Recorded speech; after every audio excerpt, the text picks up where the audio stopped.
I always wanted to start my own business. I started my first company wasn't in high school. I started a chimney sweeping company and I remember I was a high school kid. I remember being in the sixth form and I had a couple of employees and sitting there at school wondering what was going on, and my mother would be taking the appointments by the phone. I'd get home and I'd be organising them into a schedule to get that all done. But so I enjoy business, I enjoy the challenge. I emigrated to the US, that was in 1983. In 1986 I met up with a chap called Dr. Robin Shepherd, who was a world leading authority in seismic design and base isolation. So he encouraged me to come back to university and finish off my degree. So I did that. I won a couple of scholarships to do master's degree, one down in NASA to do ceramic engineering, and one back here in New Zealand. At that time there I decided to come back to New Zealand. I couldn't picture myself become like a rocket scientist sitting in Hurstmere Road in Takapuna and hanging a sign out the shop and expecting people to come in. Whereas if I was a civil or a structural engineer, I could see a pathway to starting my own business.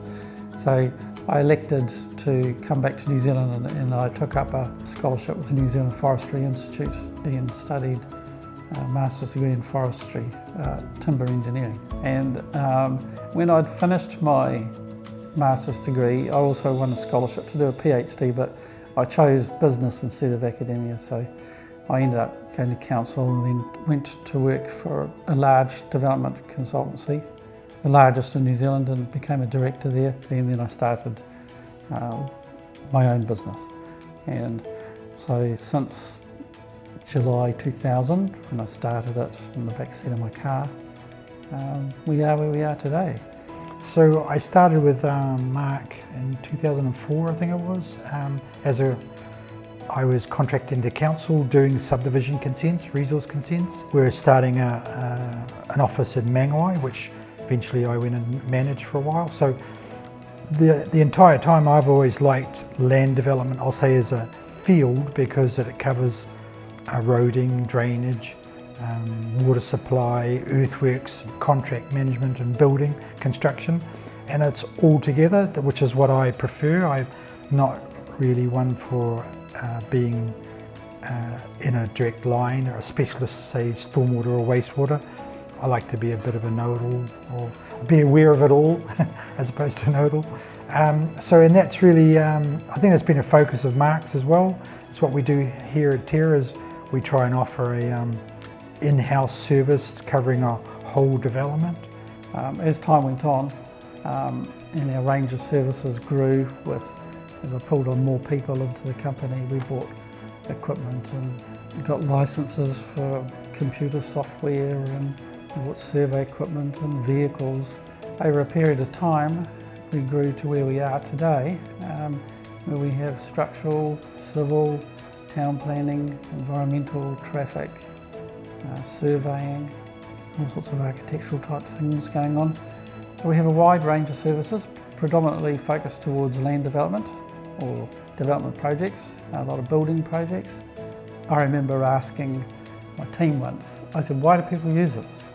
And I remember a young surveyor said, people come here because we have the best survey equipment in Auckland. That's why they use us. And I sort of smiled to myself and I said, yeah, it's good we've got that stuff, but the reason people come here really is because we help them stay in business. We add a business purpose to their commercial venture. We help make them money. We add wealth to their development.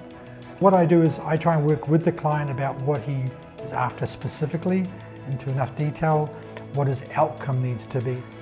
A couple of clients I have won't make a decision on their project unless they talk to us first, because they don't trust anybody else. So I suppose that could culminate in gaining the trust of the client that you're acting in his best interest. So I like to be, or do that, as far as our projects are concerned. It's all about good design and yield, which means we're looking at the built form and we're looking at what you can actually build on the land rather than just the empty lot. And through good design, we can generate an attractive yield from it for the client or the developer, which could not have been possible if we had not had architectural urban designers on board. So the architectural design component in development projects is extremely important, especially in Auckland. We've got 3 offices, getting on near on 80 people, and involved in all sorts of things. I'm surrounded by all these people who are much smarter and brighter than I am these days.